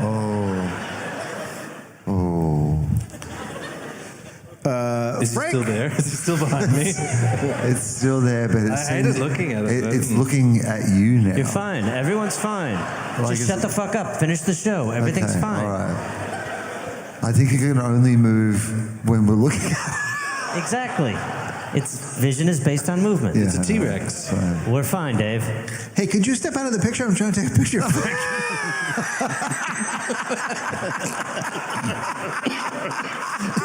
No? Okay. I guess we'll just take it. Now let's do goofy faces.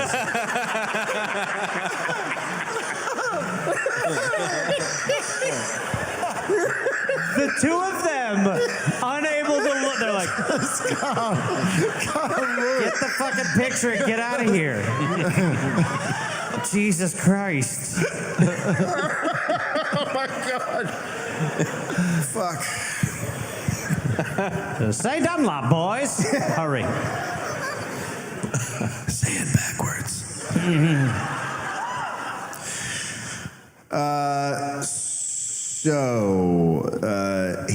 Frank Birtles, is the first person to drive from France to Singapore, 21,500 kilometers. Oh my God. And still the only person Yep, that has done that. for a good reason. I mean, that's fucking crazy. Crazy mean- how they jumped Indonesia. Sort of like the chitty chitty bang bang. When I get to Malaysia, you're going to have to set up some ramps. Yeah. That's when there was one set of tire prints.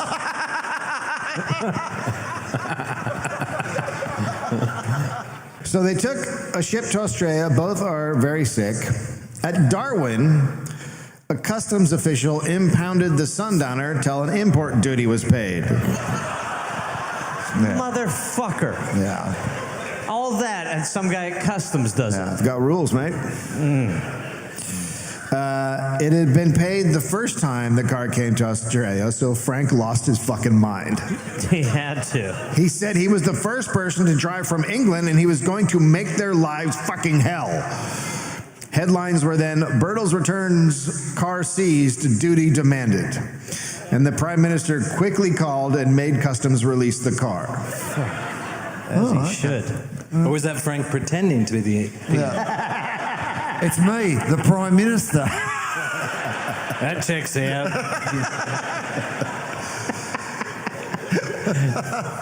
Frank had set an amazing record and was greeted with his car being confiscated, while Bert Hinkler was hailed as a hero. And if he'd flown with Hinkler, he knew he'd now have been a hero. Oh my God. The pain. And the government gave Hinkler 2,000 pounds.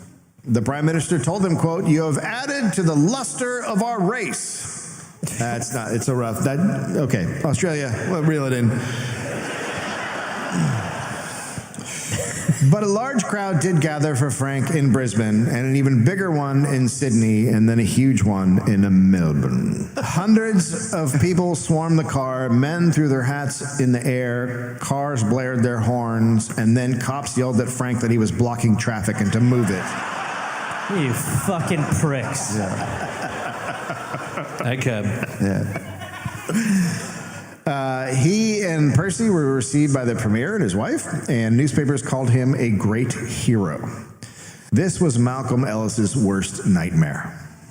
He was a bitter invalid in his home, so he wrote a book about his journey, and he painted Frank as rough and simple, and he made up fake quotes that he said Frank said, and he said Frank failed because he took a ship across the Mediterranean. Well, but what was he meant? It's still land. He's on. It's still, you know. We established. Yeah. We established. I forgot that. Yeah. And I got confused, and you gave it right back to me. I gave you the business. Yeah. Now I'm giving it to you. Yeah. Here we go. It's wet land. Yeah. Thank you. That's true. That's good too. So critics... Still thinking about Dr. Congo a little bit, I'm not going to lie. Really? Because I'm thinking about the weird devil thing in Rangoon. Like, I feel like we've released the Rangoon devil. I believe they're one and the same, as I said earlier. Critics savaged the book. A year later, the Great Depression hit. Frank was 50, and he was broke. So he went to look for gold. Oh, yeah. This motherfucker. He was like, there's gold out there. We forgot there was even gold. We forgot he was looking for gold. So did he. Yeah. I'm looking for land. That's right. You know what? I was looking for gold, wasn't I? Just go and see if there's some gold. Oh, no. Well, he returned saying he had found it. Yes. The Arnhem Land Gold Development Company was then formed, and Frank toured to publicize the mine for investors, and then he returned to the bush. And he was out there, and he said he caught berry. He caught what? Barry Manilow? Berry. I don't know what it is. Berry? Beri, berry. Berry pepper. It's a. Is it an ice cream? It's the dude from. It's when Berry? you get Saving Private Ryan. raspberries. You get raspberries? And blueberries. Berry.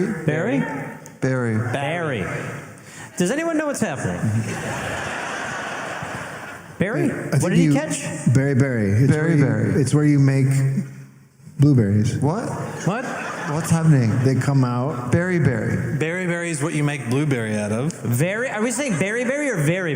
Yes. Is that a new product? Berry? Are you talking about barley belly? I'm saying it twice. Berry. Berry. Berry. You caught berry. Yeah. What did you think that helped?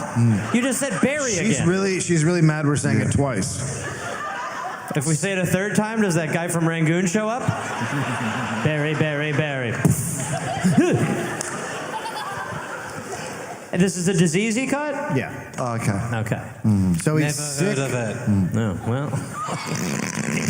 Jeez, where did you come from? I object.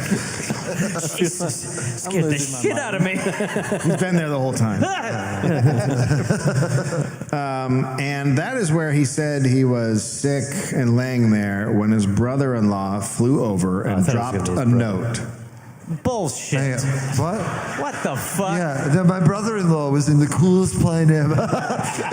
Come on. And His note, wife? His wife's Back. Was his wife's brother? No. Or is this like Yeah, but who's the brother-in-law? Like, where how does this? his sister's husband. That makes way more sense. Yeah. Are you still married to her? Well, I probably will never get to him. What was her name? Do you know anything about her? And the note said the mine had found gold and struck it rich. Oh. So now Frank is a wealthy man. Okay. But he's dying of berry in the middle of nowhere. Oh, no. But 2 years later, a full inquiry was held because his company's stock, quote, constituted one of the biggest scandals in the history of gold mining in Australia. It was worthless. Investors had seen bogus gold samples, and the company didn't even have a lease on the land. Is that an issue? Yeah, Frank had teamed up with 2 con men, but he had already sold his shares and was set for life. Nice. Kind of okay with it, to be honest with you. So is that one person. At 54, he married. They bought a house in Koji. Oh. Frank had a fleet of cars. Of course. He asked the government to fund a new expedition to survey a proposed new railway route, and This the minister motherfucker- said no. Good. Finally. Frank's family thought his wife married him for his wealth, and he slowly stopped talking to all of his family. Oh, yeah. And they had a massive heart attack on July 1st, 1941, and died at 59. It's a Super crazy reaction. traditional Australian. It's like a little. It's very close to 69. Okay. That is the only way to justify what he misheard. Yeah. It's a 59 if you're not the same height. Yeah. That's all I can do. I'll get my mouth on your vagina and you lick my belly button. New 59. Goo! Yeah, just put your tongue in my berry. Go after the bean. I always do. Nobody knows how many times Francis Birtles crossed Australia. Some say 70, others say 88. Yeah. Fucking quite an argument either way. Holy fuck. That's it. That's the story of Francis Birtles. It's pretty good.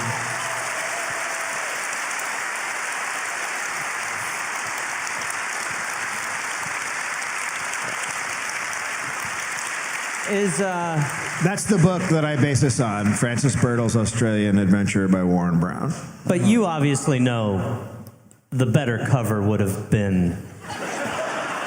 Oh, yeah. And you go, No, but if you did that, how many people would be haunted? everyone. Can you go back to that one for us? Remember?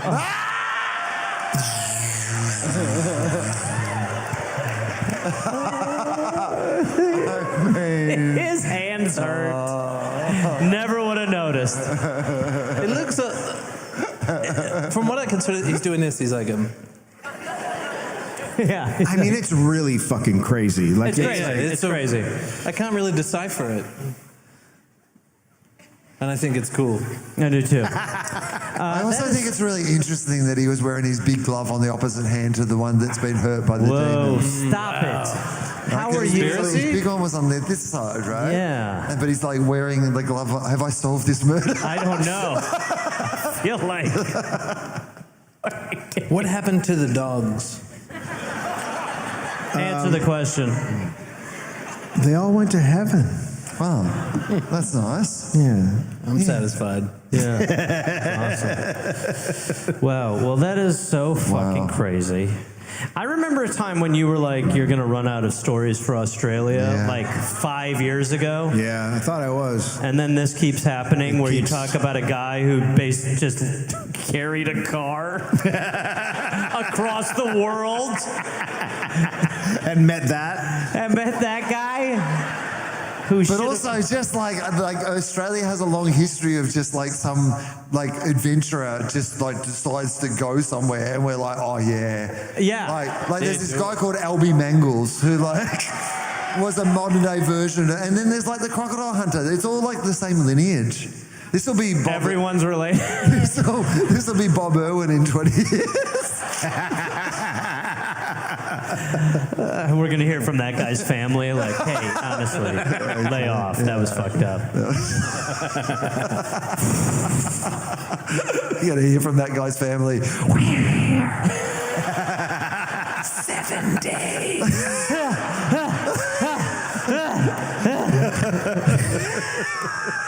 To take advantage of the Dunlop sale. Just the rest of my life is Final Destination with this.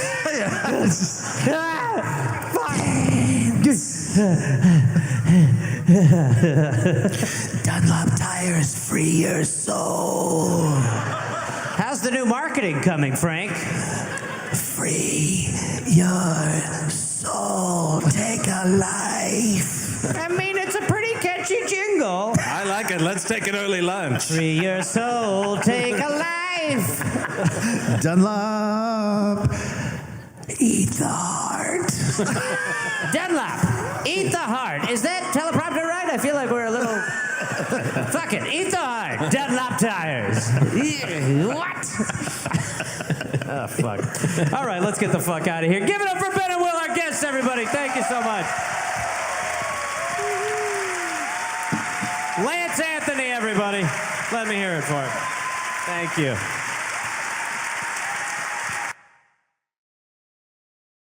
Oh, what's up, Gear Force? That's right. You are the Gear Force, and you love it. I love it, too. Hey, it's Gareth from the Dollop. Listen, I got some stand-up dates. Go to GarethReynolds.com for tickets and information.